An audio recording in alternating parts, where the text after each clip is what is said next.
Linda Ely and Jamie Lula.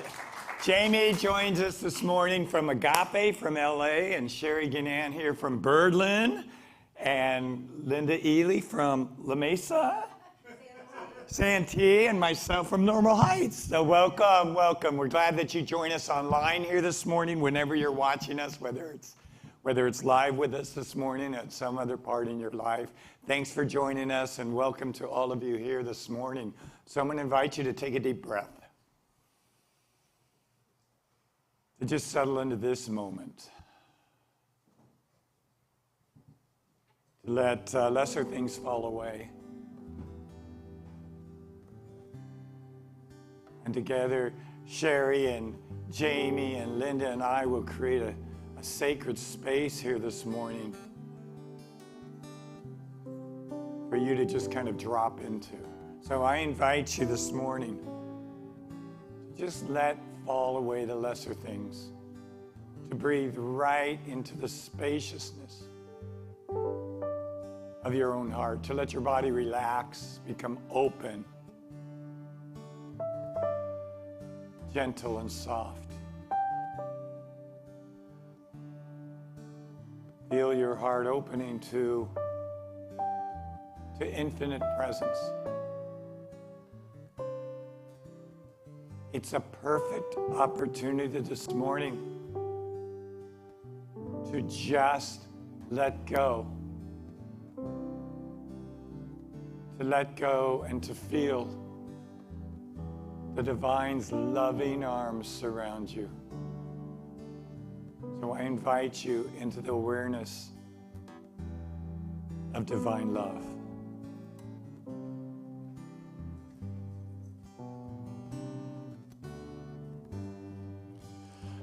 Blessed always, blessed always, for the arms of God surround us.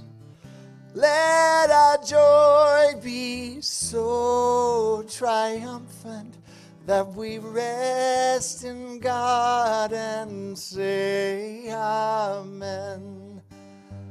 Blessed always, for the arms of God surround us. Let our joy be so triumphant that we rest in God and say amen.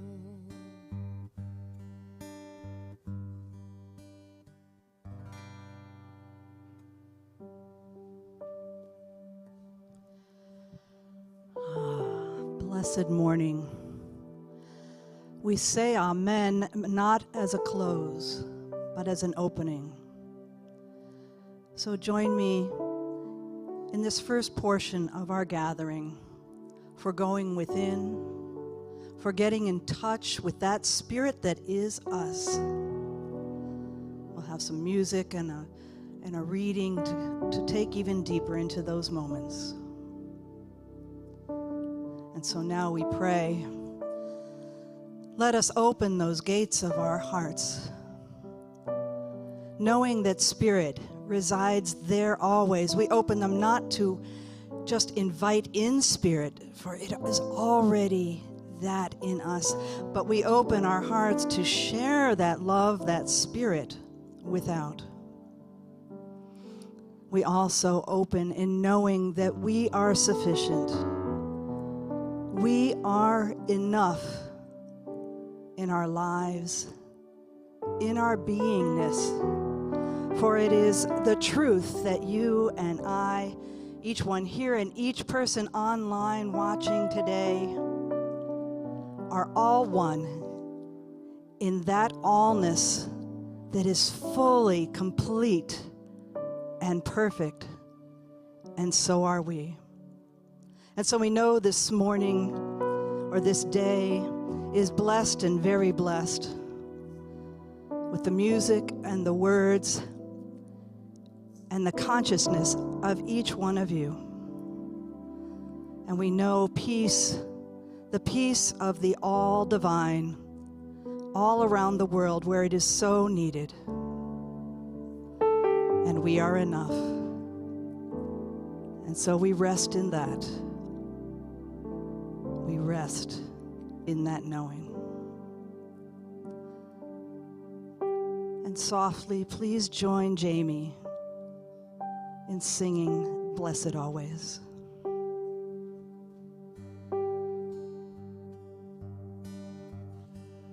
Blessed always, blessed always, for the arms of God surround us. Let our joy be so triumphant that we rest in God and say amen. Blessed always, blessed always, for the arms of God surround us. Let our joy be so triumphant that we rest in God and say amen. Let our joy be so triumphant that we rest in God and say amen.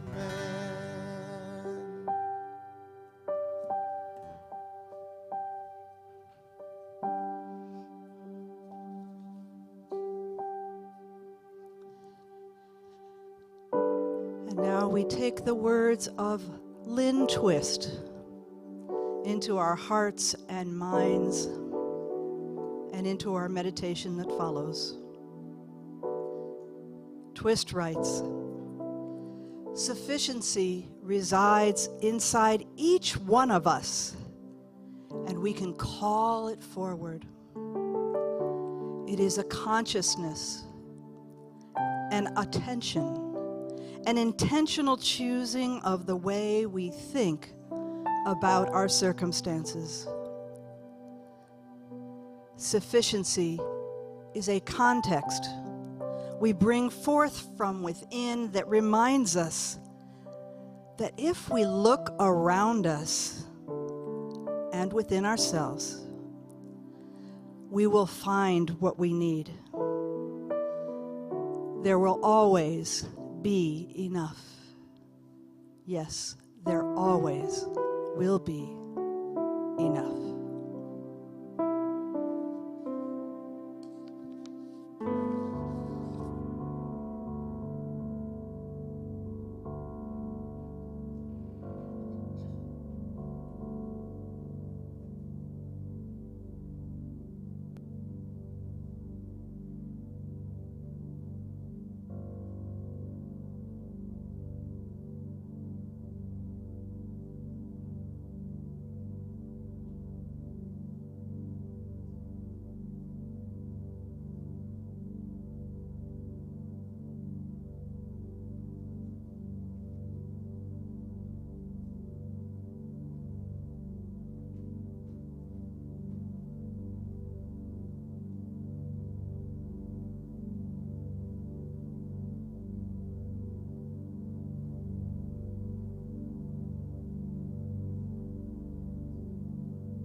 We are the ones we've been waiting for.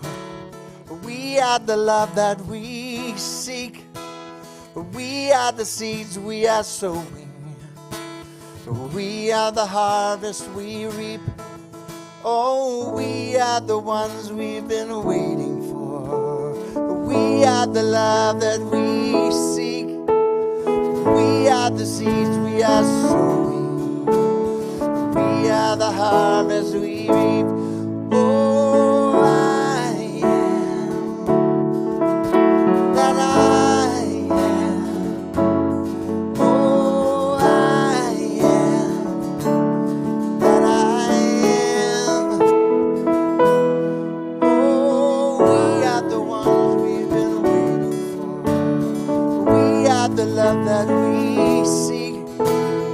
We are the seeds we are sowing. We are the harvest we reap. Oh, I am that I am. Oh, I am that I am. Oh, I am that I am. Oh, I am that I am. We are the ones we've been waiting for. We are the love that we seek.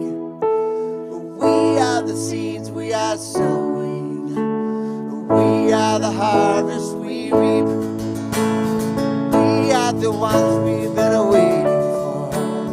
We are the love that we seek. We are the seeds we are sowing. We are the harvest we reap. We are the harvest we reap. We are the harvest we reap.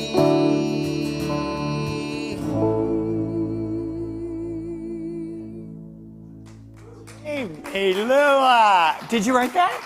Jamie wrote that song. You wrote the second one as well. So we're so glad you're with us this morning, Jamie, from LA, a cool guy from LA. And I'm going to step down here since there's a few of us. Feel a little closer to you.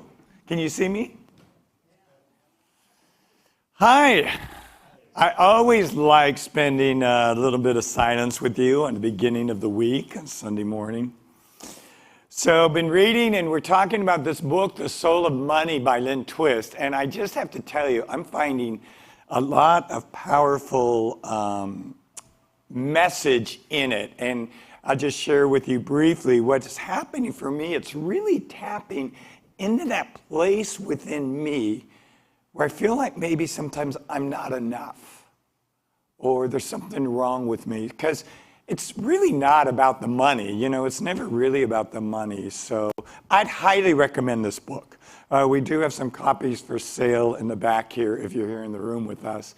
See Lee, and he'll gladly sell you a copy or two. That's a good book. So we're doing this month, what we're doing this month is we're bringing our spiritual awareness to our finances, to our experience of money, for the experience of healing, So I mentioned last week as we kind of started this book study on Lynn Twist, she's a fundraiser for the Project Hunger, which is an international organization that has its mission, its world mission, to end hunger, to end hunger. So she's a fundraiser. She travels the world. She's worked with the poorest of the poor as well as the wealthiest of the wealthy. So she's gleaned some understanding of the experience of money and the experience of not having money. So what she identified is that we live in a culture of scarcity. That we were born into a culture that has an attitude that there's not enough. There's not enough for us. We didn't create it, but she's pretty clear it's in the culture. There's just not enough. So what she says is that this is supported, this lie of scarcity, she calls it, by three beliefs. The first is there's not enough. The second belief is more is better. More is better. And the third belief, that's just the way that it is. So it kind of leaves us helpless to the experience of there's not enough and more is better. And she says it's really more of a mindset. It becomes a mindset, becomes so ingrained in us. It's a way that we look and deal with the world or deal with our lives. It's almost an instantaneous, there's not enough, how do I get more? How many can relate to this experience? How many can relate? Well, a lot of people in the room are raising their hands, and you online can't see your hands raised, but just see if this is part of the experience for you. There's not enough, more is better, and that's just the way that it is. So I have to tell you, for me, I really find a personal message for me in this, because when I heard her say this, that it's a mindset, I realized my early messaging about money, the message that I got from my parents about money, we were upper middle class. We had vacations, we had a pool, we owned a house, we went on, we had an RV or a camper, I guess. So upper middle class. But we paid for it through debt. So the message I got growing up, and my parents clearly would say this, there's not enough money. And so we lived a fairly nice lifestyle through accumulating debt. So I will just say that's the way that it was. I didn't have any other messaging about money. So just a side note, if you struggle in your relationship with money, one place maybe to look at is what is the early messaging I got? What did my parents believe about money? And what did I then take on as a result of how I grew up? So for me, honestly, I never examined my attitude or my relationship with money. Really, it was just the way it was. There wasn't enough. So what did I do? I had a nice house. I had a good paying job, I had a car. And I financed that on debt. Just enough debt, just enough to make me feel there's not enough. I had all this stuff, and my debt wasn't really a lot. It was just enough for me to realize there wasn't enough. So then I come to these teachings. I come to the Science of Mind and Spirit teachings, right? And I have this weird awareness that you talk about money in church or in a spiritual center other than just the minister asking for your money, but that actually we could bring spiritual awareness and spiritual principles to our relationship with money. I mean, those of us in this philosophy, that makes sense. However, I grew up with God is over here, or the church, spirituality is over here, and the money's somewhere like a necessary evil. It's over here, right? So coming to this teaching was a very powerful experience for me. The first thing I realized was my relationship with money was all about my belief about my relationship with money. It was about consciousness, because it did not matter how much I saved or how much I paid down my debt. Inevitably, my debt raised to a point where it made me feel like there wasn't enough. So once I came to religious science, to science of mind teaching, and I started to examine my relationship with money, I realized it's not about money at all. It's about my consciousness or my belief about money. And my belief about money ran this debt, as I said. So I would just feel like there's not enough. It was so clear to me after I got into this teaching. It was about consciousness. It wasn't secondary, was how much I made or saved or spent. So I'm happy to tell you today I mostly experience a supportive partnering relationship with money. Money finances my hobbies, my future, my home, and our pack of dogs in our home. It supports my values in the world, so I believe in sustaining an environment. So some of my money goes to sustaining a healthy environment. I believe in the protection of animals, so some of my money goes there. I believe that children should starve, so some of my money goes there. So I have values in the world that I financially support. And I am spiritually fed in this community, so some of my money goes here. So my money partners with me to give me an experience of my values working in the world, supporting my spiritual nurturing, supporting my hobbies and my relaxation. Whenever I struggle with money, for me, it's a call to get centered. That something in me is off center. And it's simply centering and realize that money supports me and it's my partner.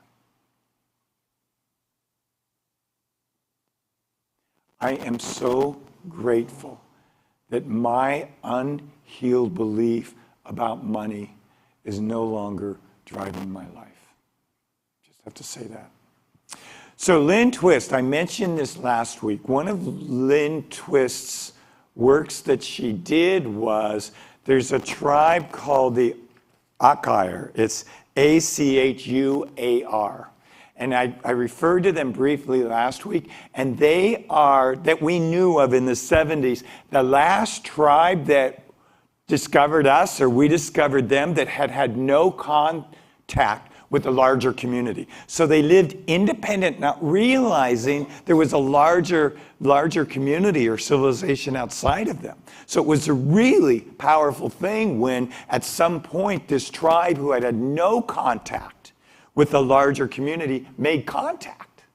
So for us, it's indigenous people, right? Indigenous people untouched by the messages of our culture. It's a powerful thing. So Lynn Twist was called upon because they had no concept of money. And because she had done so much work around money, she was called in to work with them. And she said it was fascinating to get to know these people. And she said the first thing, as I just said, they had no concept of money at all. So she was brought in to assist them, because for them to engage in the larger society, it was imperative that they had some working relationship with money.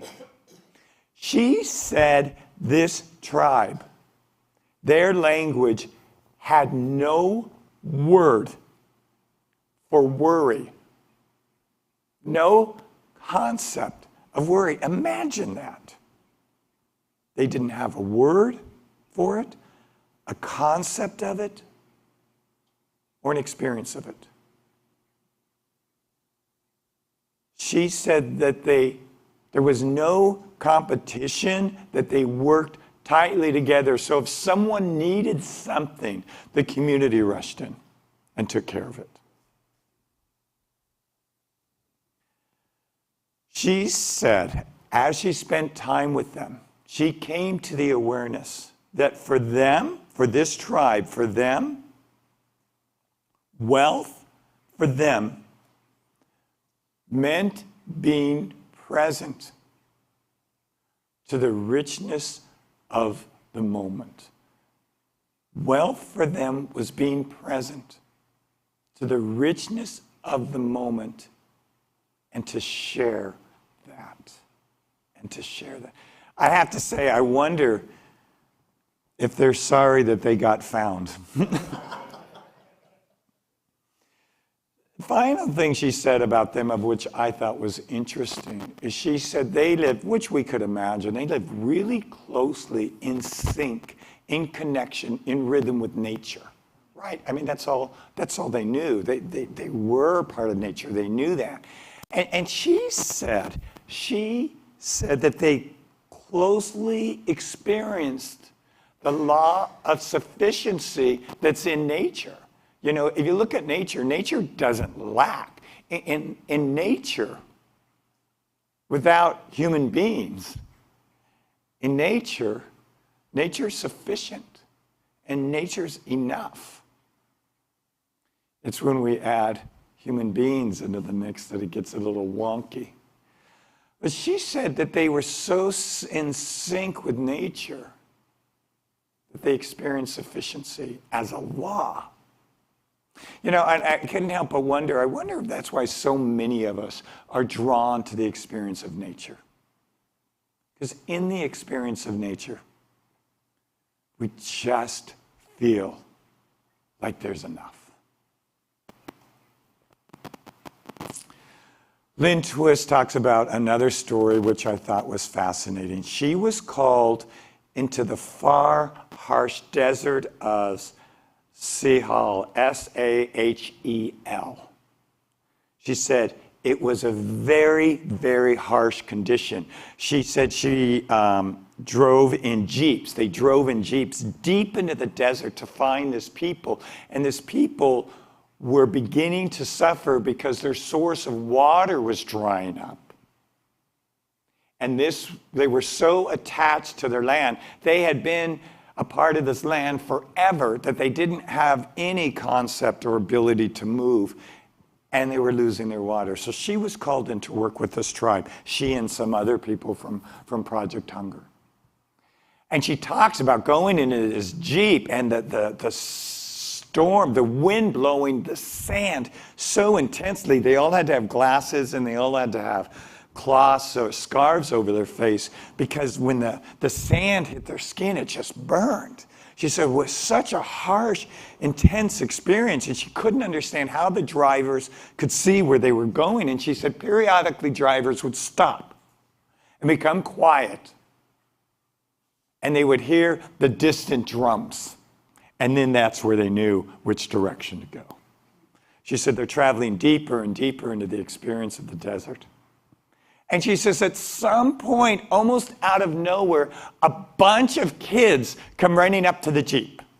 So they stop, and these kids are so excited. She says, out of nowhere, all these kids surround them.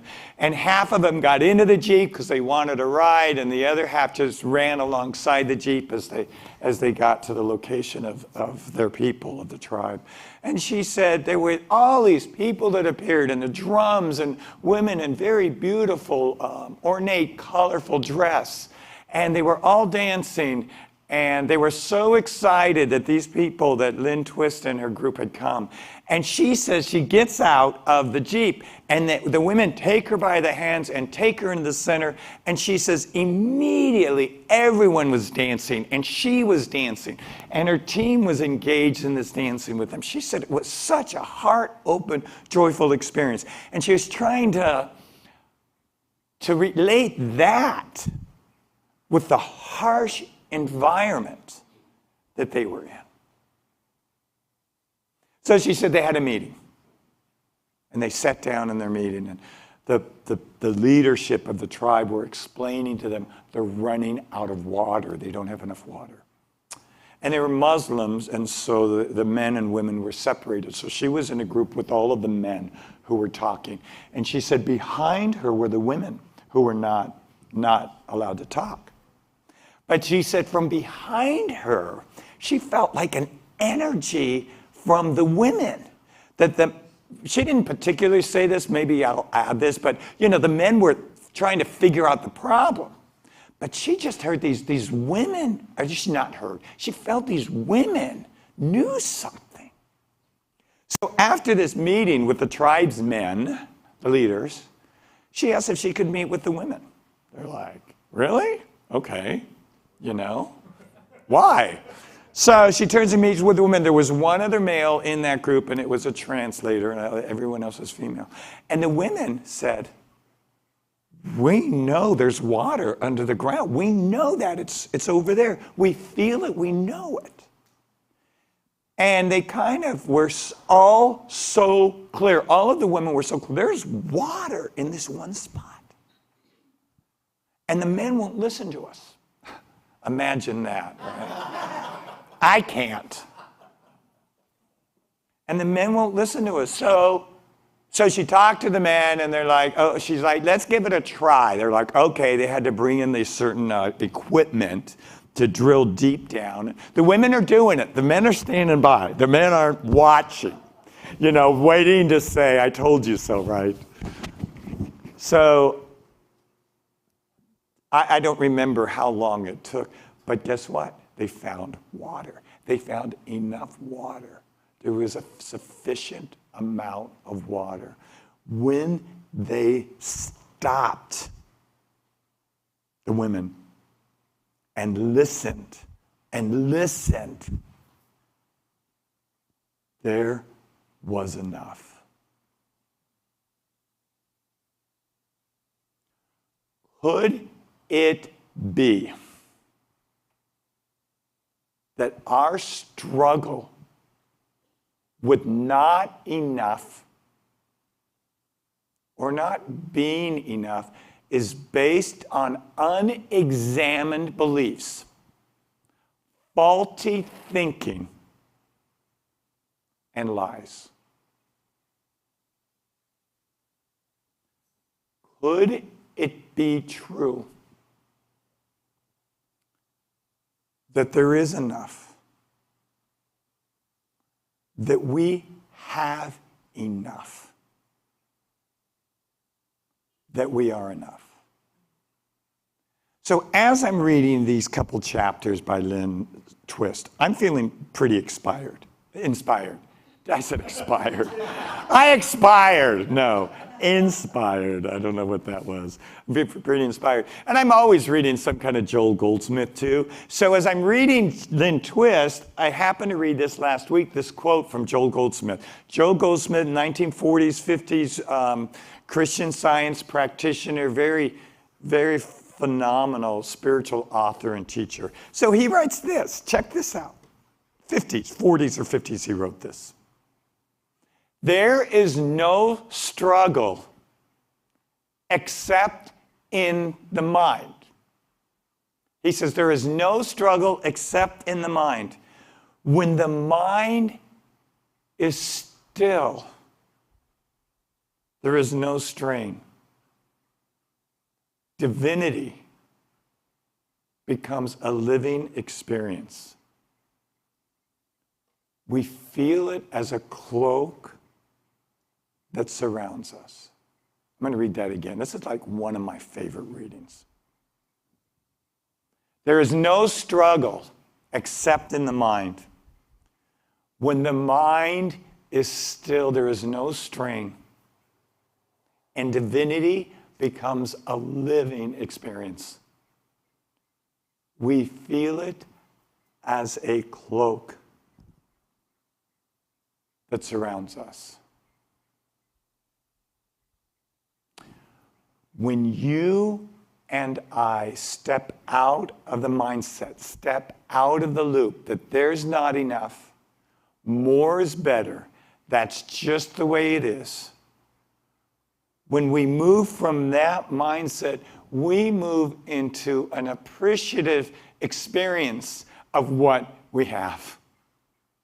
We enter into an intimate relationship with what we have. We move from chasing more. We move from chasing more to an experience of expanded gratitude. And in this experience, we realize there is enough, and we are enough. So I invite you into this experience. Next couple of weeks, we'll be talking more specifically about some action steps we could take. But here's what I want to leave you with. Last year, I shared that we labor under a great lie, scarcity. That there's a mindset. There's not enough. More is better. That's just the way it is, which reflects us not being enough. That all happens between the ears. There's a greater truth, the law of sufficiency. The spiritual truth that we are guided and we are supported. So I invite you into the experience that there is enough and that you are enough. So let's breathe into that. I'm going to invite you to close your eyes and take a deep, full breath in. Just breathe right into your heart. And if you're at home, please join us in going in and closing your eyes and sitting up straight and tall. And breathing right into your heart in such a way that your heart simply opens. That it opens to the experience that there is enough for you. So just open to that now. There is enough for you. And that you are enough. So breathe into that. Breathe into the awareness that there's a infinite nature within you rising up. So just let, through your breath, through your intention, let this infinite nature rise up in you as the experience of being enough.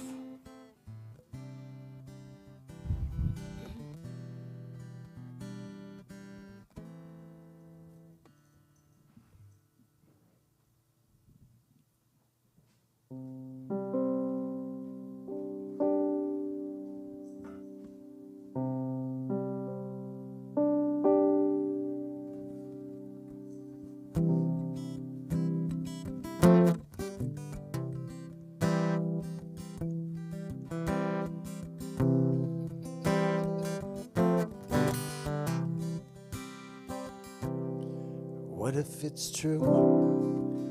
You have everything you need. What if it's true?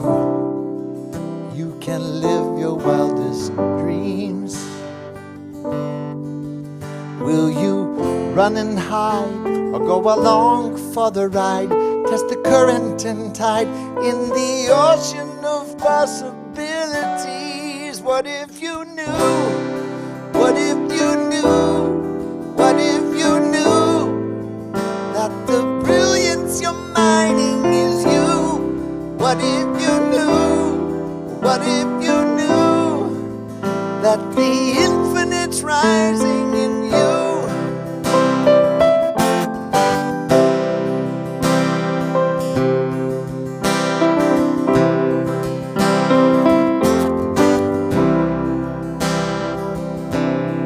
What if it's true? that there's never need for shame. What if it's true that there's power in your pain? Will you run and hide or go along for the ride? Test the current and tide in the ocean of possibilities. What if you knew? What if you knew? What if you knew that the truth is rising in you? What if you knew? What if you knew that the brilliance you're mining is you?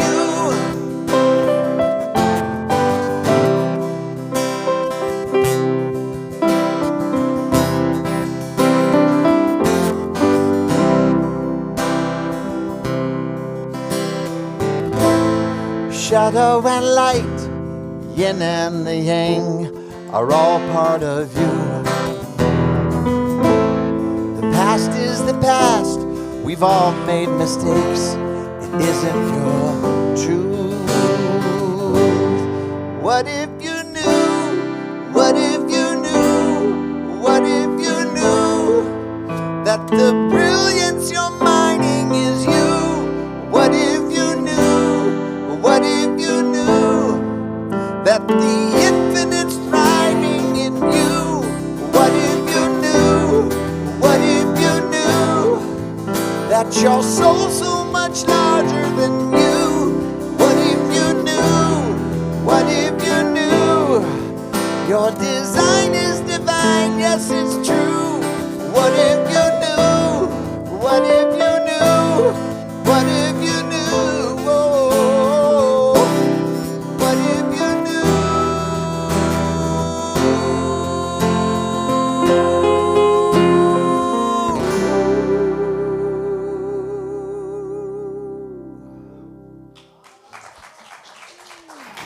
Jamie, thank you, Jamie. And I'm going to invite up Carol to lead Conscious Giving. So come on up, Carol.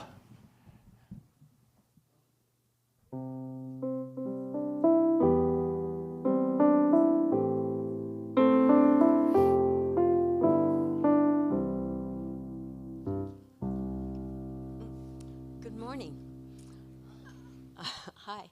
I'm here to share why I Mic give. closer to your mouth. I'm here to share why Universal Spirit is a place I love to give to. When Kevin back here first called me to ask me to do this, I just balked. No. But then all of a sudden this feeling, this just overwhelming feeling of gratitude kind of just filled me. And I thought, oh my gosh, I don't think I've ever really deeply thought about why I love this place. So I was in a great state of gratitude. And to me, gratitude in its simplest words would be something that makes me want to thank God or others for things that make me feel better or make me feel happier than what I already am.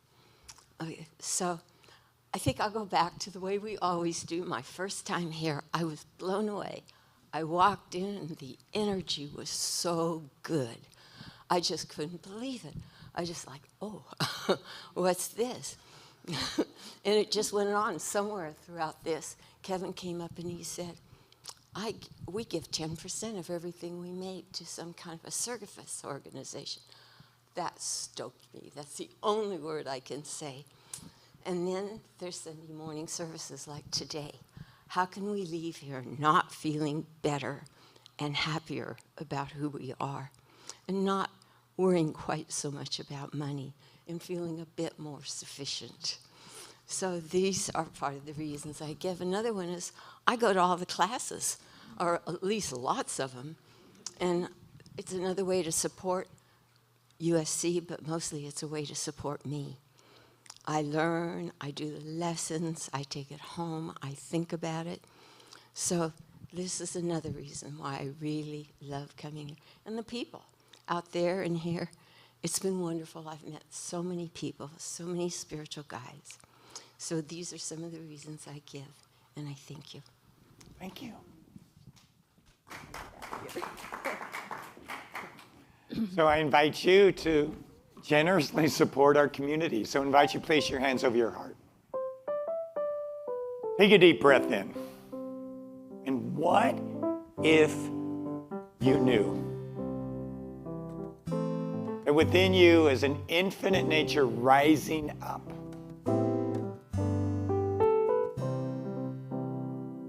In this energy, in this awareness, let's give out. So if you'd repeat after me, as I receive, I give. As I give, I receive. The divinity happening as me. And so it is.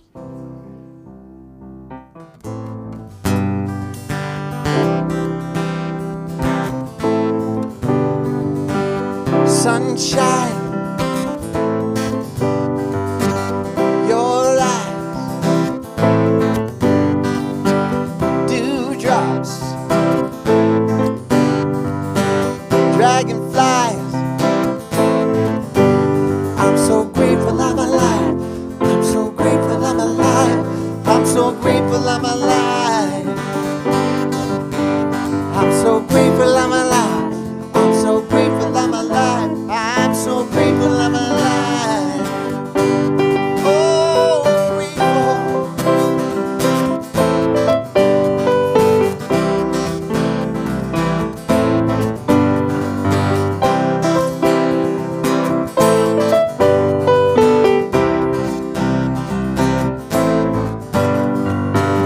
Your voice,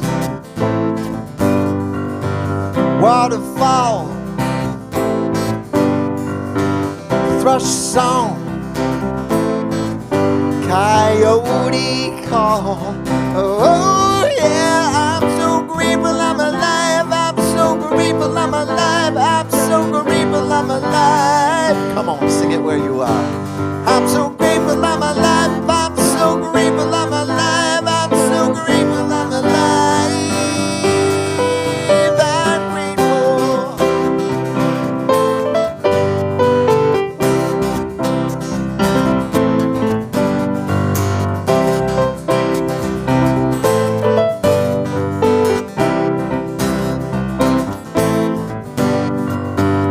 Your hug, sweet kiss, holding hands in blind bliss.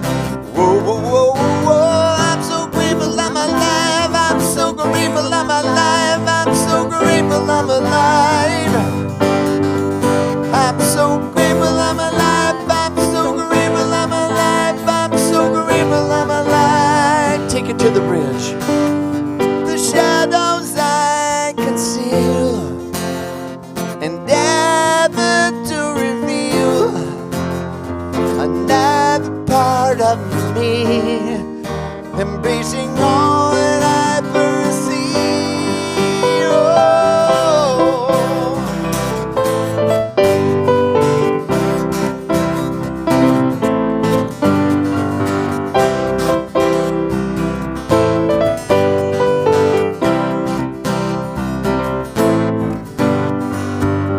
Cut grass, jasmine blooms, honeysuckle, and your room. Whoa, whoa, whoa, whoa, I'm so grateful I'm alive. I'm so grateful I'm alive. I'm so grateful I'm alive. Come on, y'all. I'm so grateful I'm alive. I'm so grateful I'm alive. I'm so grateful I'm alive. Oh, I'm so grateful I'm alive. I'm so grateful I'm alive. I'm so grateful I'm alive.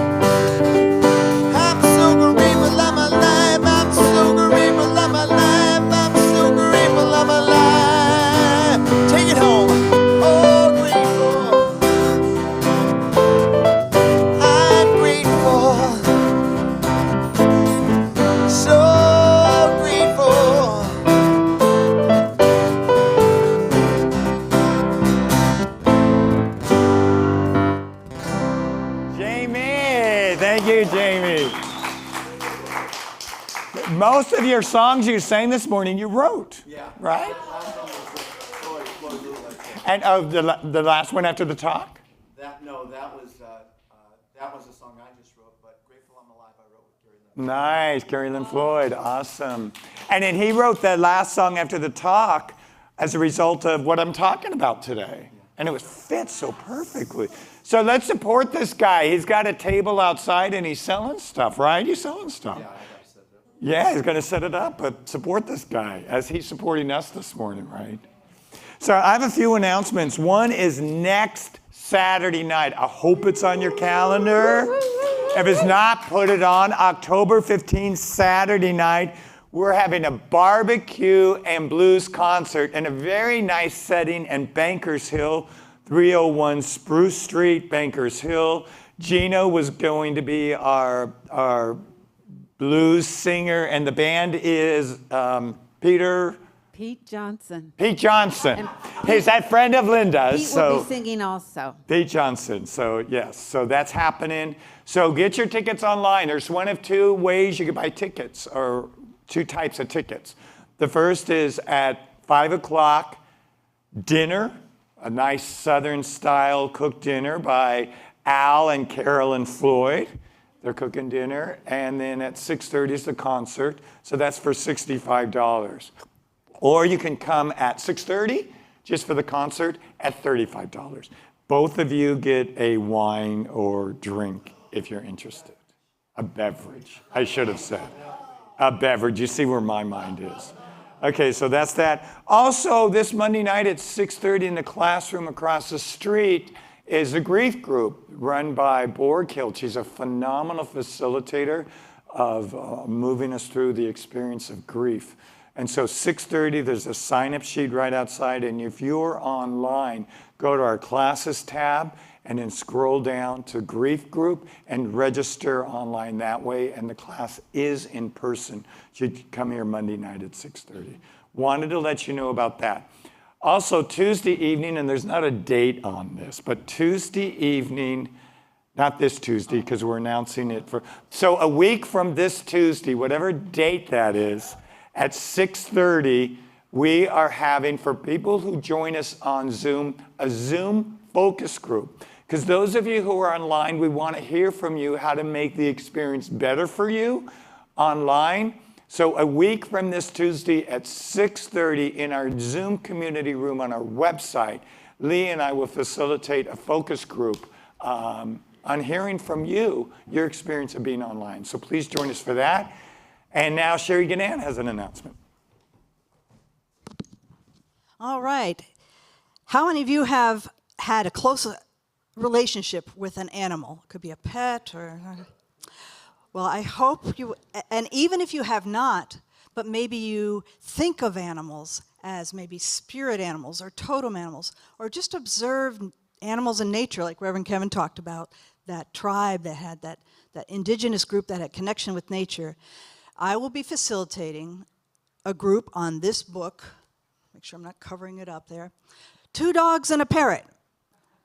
Our animal companions, what they teach us about life and spirit. So that's going to be this coming Tuesday. That's just 2 days from now, 6:30 online. So we invite all of you online too, who wish to join us. Even if you don't have the book yet, even if you don't have a pet or never have had a pet, join us. It's a buy love offering, and again, you can register on our website, and we'll see you then. Thanks, Rev Sherry. Hi, everyone. I'm Lee Armentrout. I get to share with you the rest of our announcements. Just particularly for those people online, hi. Anything that you hear and you have a question about, email me, and I can explain it. So it's lee@universalspiritcenter.org. So our announcements start off with the Angels. The third Saturday with Angels is October 15th from 1 to 3 at Margot's home. So it's an opportunity to tune in to different energies with the beautiful Margot Alora. And it's at her home, so contact me for that location. It's an undisclosed location at this time. We have a racial equality project call to action. So we're planning for a day in November. It's a little far out, November to explore our amazing Hispanic culture together. If you're interested in taking a field trip on the trolley to an art exhibit near the border, it's called Our Ancestors' Dream, Life Between Three Worlds. The exhibit features the Kumeyaay people who have lived on this land since time immemorial. The exhibit runs from October to January, generally speaking. So see the interest list on the Yes table or sign up on the Racial Equality Project's page, and there's a way to sign up there as well. So the Racial Equality Project meets online every second and fourth Tuesday of the month, and you're completely welcome to join up. It doesn't really say what time it is, so email me. So that's not added to the announcements. Everyone's welcome, and they're also at the Yes table outside. They're going to be Racial Equality Project folks there to answer questions. So we can take a breath, and we do what we do with what happened in history. So this day in history. Alabama troopers attacked black people registering to vote in Selma on this day, October 7th, actually, in 1963. Hundreds of black Selma residents attempting to register to vote faced state and local officials trying to use violence, stalling, and intimidation tactics to deny them that right. To overcome racial inequality, we must confront our history, and we are all a part of our history. Kitchen Conversations on Wednesday. What does diversity and inclusivity really mean? The next 2 Wednesdays online, we will explore what it means and how we can participate. Join Gino as we deepen our understanding and awareness of diversity and inclusion. So we haven't had an announcement for our Spirit in Action, which is our social justice group. So we have a couple of quick announcements for them. The Trevor Project is the largest suicide prevention and crisis intervention organization for LGBTQ people, young people. The Trevor Project offers the San Diego community an ally training. Actually, it's today. It's designed to create dialogue around being an adult ally for LGBTQ youth by informing participants about common terminology, coming out process, and challenges at home, school, and community. This training helps support the young people around us in practical and life-saving ways.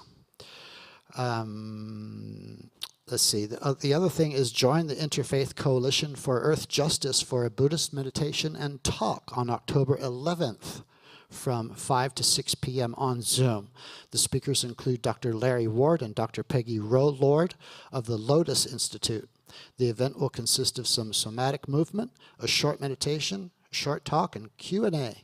Look for the meeting information at the Yes table or email lee@universalspiritcenter.org.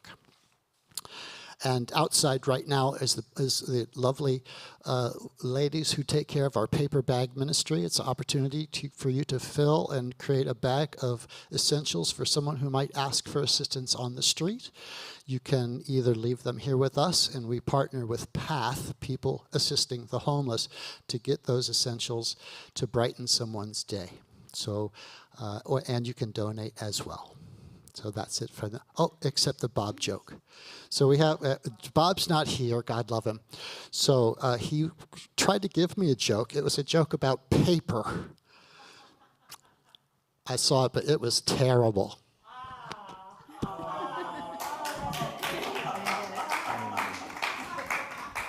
All right, let's pray. So I'm going to invite you to stand. Carol, thank you for sharing this morning. Thank you. I'm going to invite you to place your hands over your heart. Take a deep breath in. Just connect. Connect with that infinite rising up that Jamie talked about, that infinite rising up. Just breathe into that. Breathe into an expanded, open heart right now. Breathe into this moment where there is enough and we have enough. So we tap into this infinite nature, this divine presence within us. We let it move out into our lives, blessing all we come in contact with. And let's know this together as we say. So it is. Everybody get up on your feet. everybody you meet. Come on. Everybody, get up on your feet. See the light in everybody you meet. Let us be reminded of who we've come to be. We are love, we are one big family. Hey, hey, yeah, yeah. Hey, hey, hey, yeah, yeah. Come on, come on. Everybody, get up on your feet. See the light in everybody you meet. Everybody, get up on your feet. See the light in everybody you meet. Let us be reminded of who we've come to be. We are love, we are one big family. Hey, hey, yeah, yeah. Hey, hey, hey, yeah, yeah. Let us make a joyful sound. Here we stand on holy ground. Let us make a joyful sound. Here we stand on